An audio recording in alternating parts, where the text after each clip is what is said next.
السلام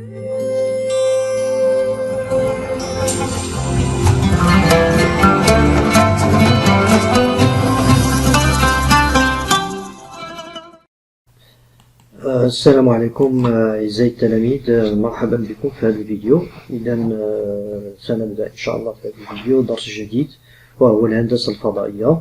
هذا الدرس أنا نرجو أن تركزوا جيدا لأنه عبارة عن درس طويل شيئا ما.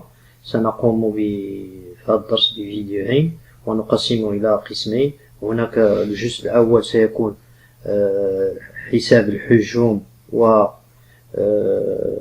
وفيثاغورس، وكذلك المستوى عمودي على مستقيم. هذا الجزء الأول. الجزء الثاني سيكون التكبير والتصغير.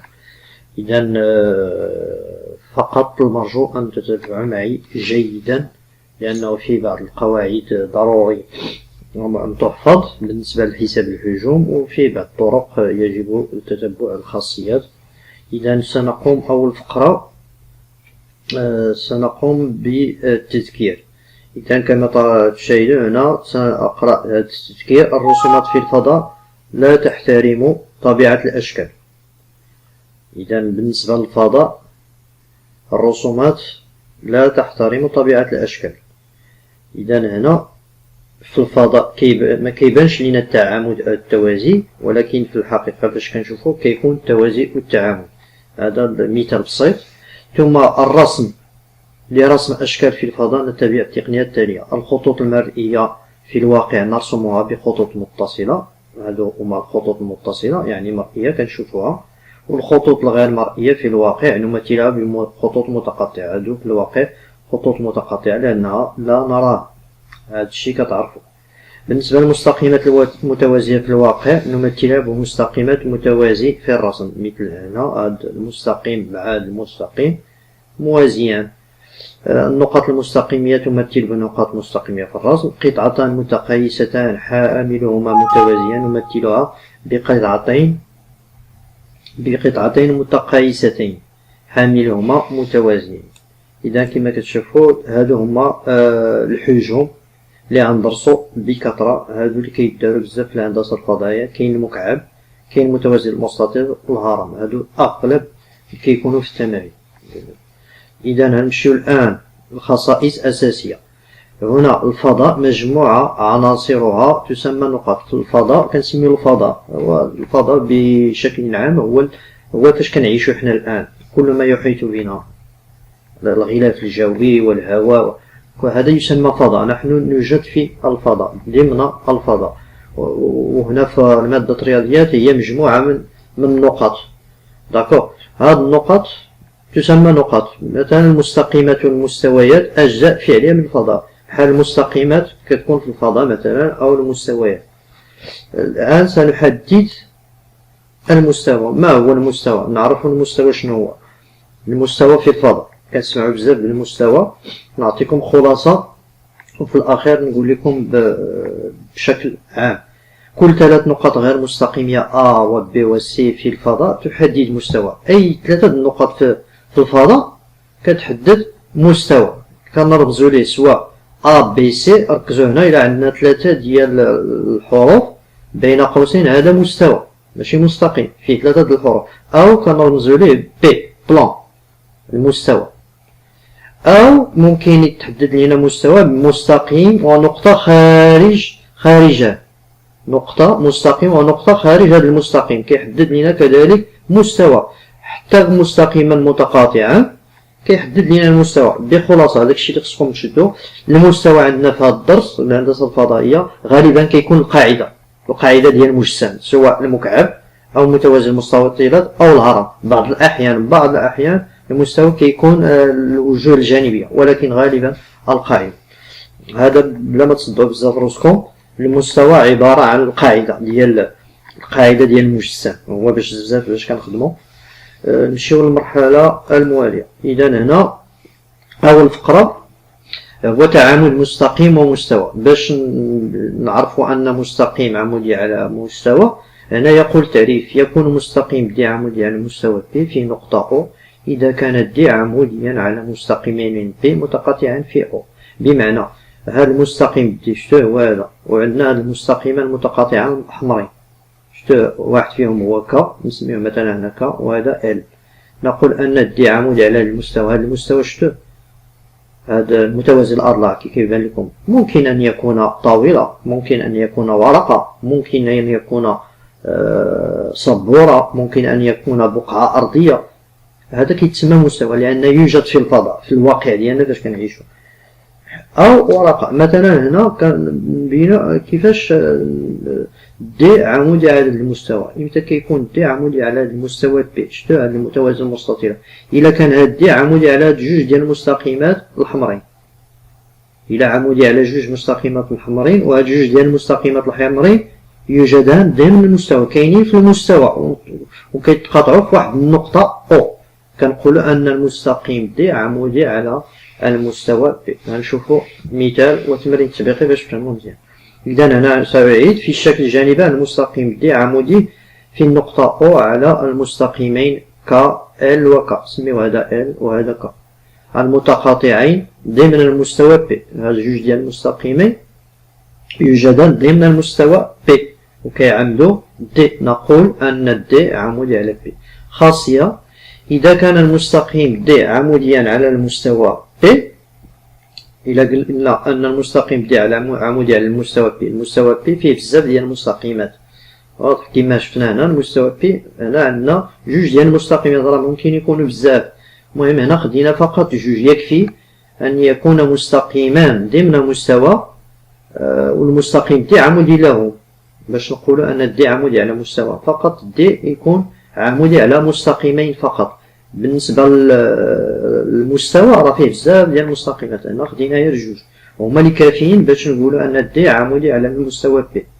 داكوغ، دونك هنا فإن المستقيم دي عمودي على جميع المستقيمات الواقعة ضمن المستوى بي والمارة من أو، بمعنى إلا قلنا أن دي مستقيم عمودي على المستوى بي، يعني هذا المستقيم دي عمودي على بزاف ديال المستقيمات اللي كاينين في دي، جميع المستقيمات الواقعة ضمن بي والمارة من أو. إذا هنا كاين مثال، عندنا هذا المثال باش نفهمو مزيان، وعندنا تمرين تطبيقي.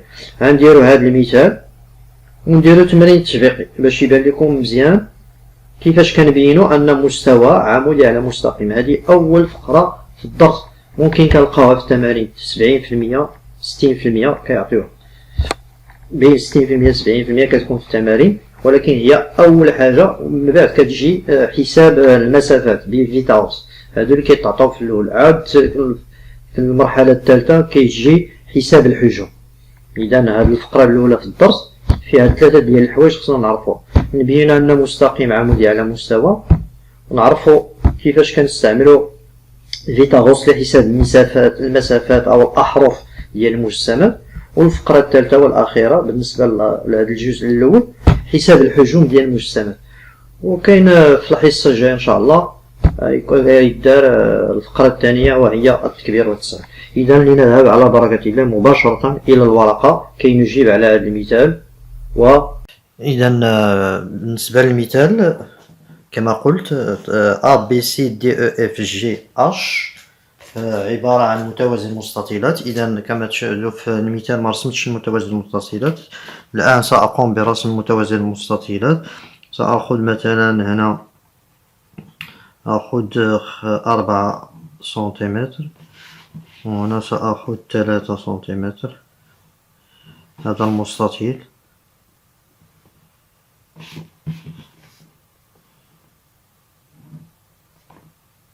إذا بعد ذلك سأخذ هنا 1.5 ويكون توازي 1.5، هنا سأخذ 1.5 ويكون توازي. ثم بعد ذلك أقوم هكذا.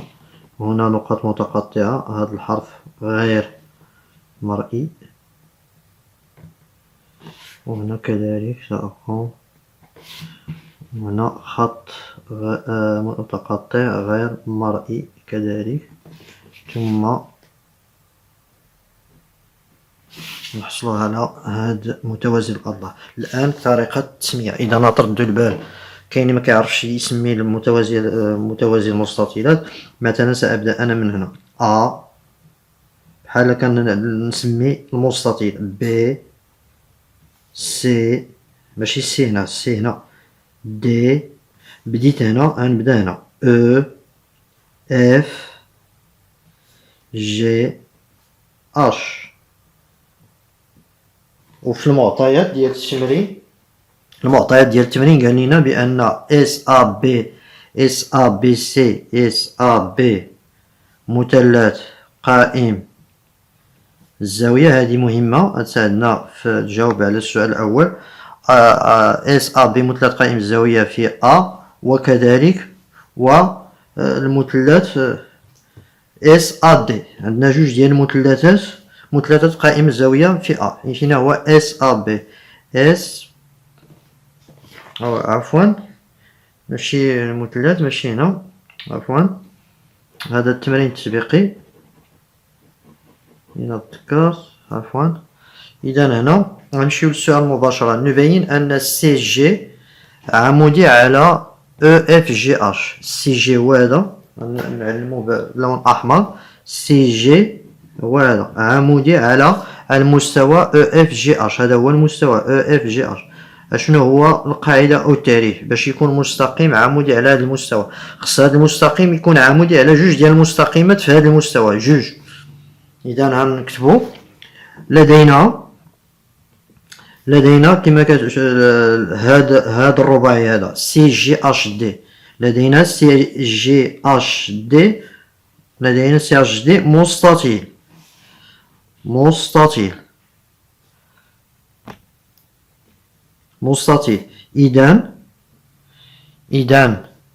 إذا هنا إذا كان هذا مستطيل فإن سي جي عمودي على جي اش. إذا سي جي عمودي على جي اش. واضح؟ هذا الأول. ولدينا كذلك شوفوا هذا المستطيل كذلك بي سي جي اف حتى هو مستطيل. هذه الوجوه بي سي جي اش. ولدينا بي سي جي اف مستطيل. إذا سي جي عمودي على جي اف. إذا سي جي عمودي على جي اف. باين. إذا هنا عندك سي جي دابا بينا أن سي جي عمودي على جي اف و سي جي عمودي على جي اش. واضح؟ إذا بينا أن جوج ديال المستقيمة عموديين جوج ديال مستقيم عمودي على مستقيمين جي اف و جي اش. هاد جي اف و جي اش كاينة في هذا المستوى ملون بالأحمر. إذا وبما أن جي اش و جي اف متقاطعان ضمن لاحظوا جي اف جي و جي اش متقاطعين في جي وكاينين في نفس المستوى. كنكتبوه بما أن جي اش و جي اف متقاطعان ضمن المستوى او اف جي اش فإن سي جي عمودي على او اف جي اش. إذا جاوبنا على هذا السؤال الأول بالنسبة للمثال الأول. نتمنى يكون الشرح واضح. إذا كما كتقول الخاصية باش يكون مستقيم عمودي على مستوى. المستوى كيكون بين 3 النقط و 4 النقط الفوق. 3 النقط الفوق وبين قوسين هنا عندنا 4 ديال النقط بين قوسين. هذا كيتسمى مستوى. بعض المرات كيكون مثلث كيكون عندنا 3 ديال النقط. فقط باش نبين أن مستقيم عمودي على المستوى يكفي أن نبين أن هذا المستقيم عمودي على مستقيمين يوجدان ضمن المستوى. داكور؟ حيت هذا الرباعي فيه 4 ديال الأضلاع. فقط نبين أن السي جي عمودي على جوج ديال المستقيمات. أنا بينا هنا سي جي عمودي على جي اف حيت هذا مستطيل. وبينا أن السي جي عمودي على جي اف لأن هذا مستطيل. باين. الآن سنذهب إلى الاستنتاج. نستنتج أن السي جي هذا السي جي شوف غنديرها بلون مغاير عمودي. سي جي عمودي على او جي عمودي على او جي. هذا المستقيم او جي اش كتلاحظوا في المستقيم او جي الملون بالأخضر ضمن هذا المستوى. إلا كان ضمن هذا المستوى وكنعرفوا أن السي جي عمودي على المستوى إذا فسيكون السي جي عمودي على المستقيم الأخضر وهو او جي. إذا غنكتبو لدينا لدينا سي جي عمودي حسب السؤال السابق عمودي على او اف جي اش. لدينا سي جي عمودي على جي اي اش. وبما ان او جي نديرو الرمز ضمن او جي ضمن او اف جي اش فإن سي جي عمودي على او جي. إذا هذا بالنسبة للاستنتاج. عندنا سي جي حسب السؤال السابق سي جي عمودي على هذا المستوى و او جي يوجد ضمن المستوى. إذا سي جي عمودي على او جي حسب الخاصية التي تقول إذا كان سي جي مستقيم عمودي على المستوى فإن هذا المستقيم عمودي على جميع المستقيمات الموجودة ضمن هذا المستوى. تذكرنا هذه القاعدة اللي درنا في الدرس. إذا هذا بالنسبة للمثال. الآن باش نفهموا أكثر مزيان هذه الطريقة نزيد تمرين تطبيقي. إذا هذا هو التمرين التطبيقي.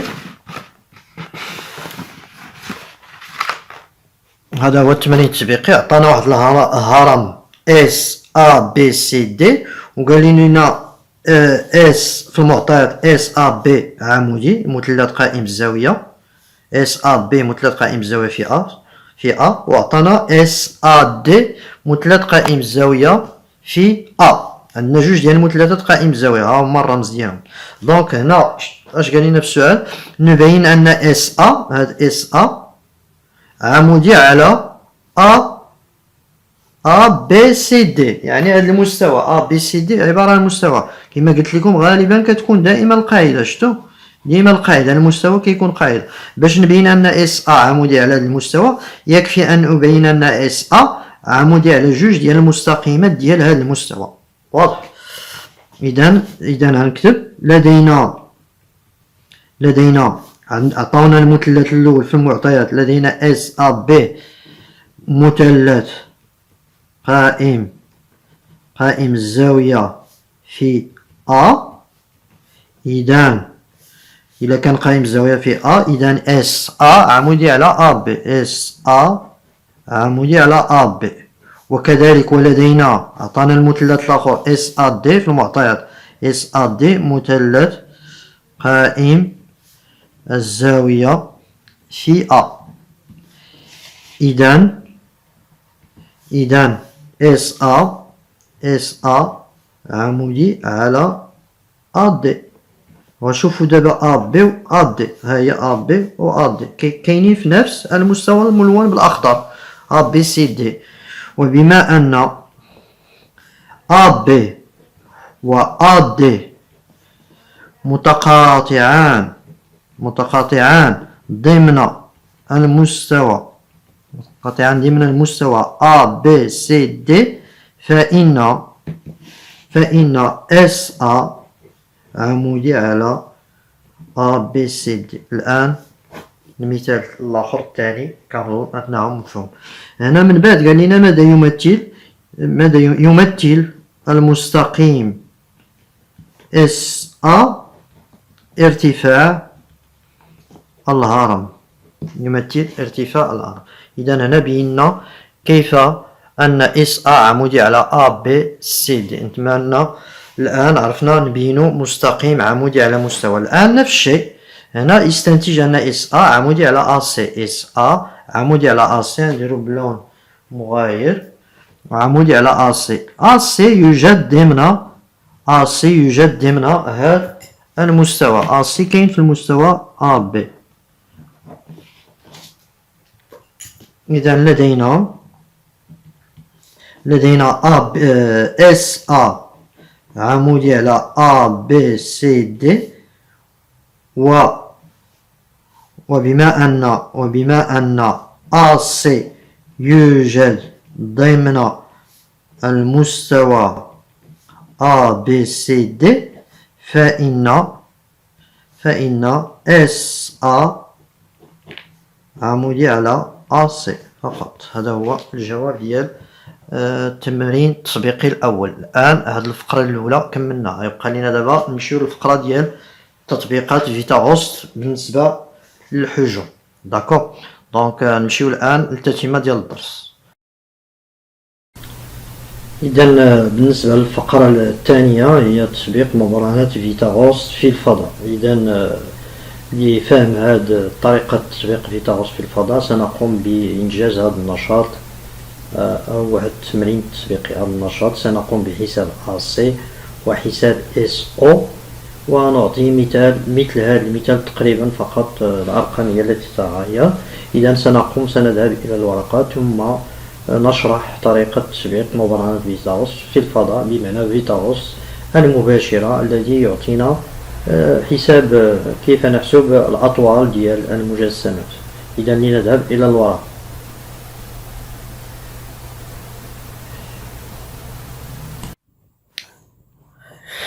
إذا بالنسبة لتطبيق مبرهنات فيثاغورس في الفضاء، إذا عندنا واحد النشاط هنا. نشاط يقول نعتبر هرما منتظما SABCD بحيث AB يساوي 3 جذر جوج و SA يساوي 5. احسب AC. إذا هنا باش نحسبو AC غنمشيو للرسم. هذه هي AC. إذا غنطبقو مبرهنات فيثاغورس في هاد المثلث ABC. غنطبقو منو مبرهنات فيثاغورس. إذا هنا لدينا غنكتبو لدينا بالنسبة للهرم منتظم، اش كنقصدو بالهرم منتظم؟ هو الهرم الذي قاعدته مربع. داكوغ. دونك لدينا SABCD هرما منتظما. إذا ABCD هي القاعدة. ABCD مربع، ومنه إذا كان مربع فإن ABCD مثلث قائم الزاوية في B، ومن ABC مثلث قائم الزاوية في B. حسب مبرهنة فيثاغورس المباشرة عندنا الوتر هو AC أس 2 كتساوي AB أس 2 زائد BC أس 2. AB عطانا 3 جذر جوج نقول أس 2 زائد BC، بما أن ABCD مربع AB يساوي BC حتى هي 3 جذر جوج أس 2 تساوي 18 زائد 18. إذا AC أس 2 يساوي 18 عفوا يساوي 36. 18 زائد 18 هي 36. إذا AC جذر 36 هي 6. إذا لقينا AC كتساوي 6. الآن باش نحسبو SO غنحسبو SO يعني الارتفاع ديال الهرم. الارتفاع ديال الهرم. إذا باش نحسبو SO يجب ضروري لنبين أن AOS مثلث قائم الزاوية في A. غنديرو لدينا SO ارتفاع الهرم. إذا كان SO ارتفاع مستقيم ارتفاع الهرم، إذا SO الارتفاع دائما يكون عمودي على القاعدة، عمودي على ABCD. إذا SO عمودي على ACB. وبما أن AO المستقيم AO يوجد ضمن الرمز ديال ضمن هو هذا السي ضمن ABCD فإن SO عمودي على AO. مزيان. إذا هنا بينا بأن SO عمودي على AO، وبالتالي أعطينا وبالتالي AOS مثلث قائم الزاوية في A. دابا نطبقو مبرهنة فيثاغورس باش نحسبو SO. إذا هنا لقينا بأن AOS مثلث قائم الزاوية. إذا هنا حسب مبرهنة فيثاغورس المباشرة أن AOS مثلث قائم الزاوية، الوتر هنا هو SO قائم الزاوية في A، يعني بقى لنا SO. إذا SO أس 2 يساوي اس او أس 2 يساوي AS أس 2 زائد AO أس 2. إذا AS لأن السؤال هذا السؤال تابع للسؤال السابق نفس المعطيات. AS عطانا 5 يعني 5 أس 2 25 و AO هو نصف AC و AC حسبناه قبل AO نديرو هنا AO يساوي AC على جوج يساوي 3. علاش؟ لأن أو منتصف AC و AC حسبناها في الأول هو السؤال الأول لقينا فيها 6 داكور لقينا فيها 6 دونك AO هي 3 إذا بعد إنجاز أو تصحيح التمرين أو النشاط لكيفية تطبيق مبرهنات فيثاغورس لدينا كذلك مثال ثاني يشابه كثيرا هذا النشاط فقط ممكن أن تقوموا به. اس ا بي سي دي هرم قاعدته مربع ا بي سي دي وارتفاعه اس ا بحيث ا بي يساوي 4 سنتيمتر و اس ا يساوي 6 سنتيمتر. نفس الشيء هنا ا بي معطية و اس ا يساوي 5. هنا هرم منتظم بمعنى أن هذا الهرم كيكون القاعدة ديالو مربع داكوغ. تقريبا فقط الأرقام سنحسب اس سي لحساب اس سي. لنحسب اس سي أولا نحسب ا سي بعد ذلك عند حساب AC سنحسب SC. إذا سنطبق نفس الطريقة ديال التطبيق الأول. إذا هنا هذا هو الجواب. الآن سأمر إلى تذكير بالنسبة للحجوم هذا مهم جدا كيفية حساب حجوم المجسمات. إذا كان هنا عندنا مربع الحجم ديالو هو الحرف في الحرف في الحرف أو الحرف أس 3. هنا متوازي مستطيلات هو الطول في العرض في الارتفاع الطول ولا A فوا B فوا C. إذا ولا هنا كيكون مساحة القاعدة في الارتفاع. مساحة القاعدة في الارتفاع. مساحة القاعدة بالنسبة للمتوازي المستطيلات القاعدة ديالو مستطيل كنقولو الطول في العرض وفي الارتفاع هو C داكوغ. بالنسبة للهرم الحجم ديالو 1/3 ديال الارتفاع مضروب في مساحة القاعدة. بالنسبة للمنشور القائم الحجم ديالو هو الارتفاع في مساحة القاعدة. مساحة القاعدة أنا رمزنا عليها B أو S نفس الشيء.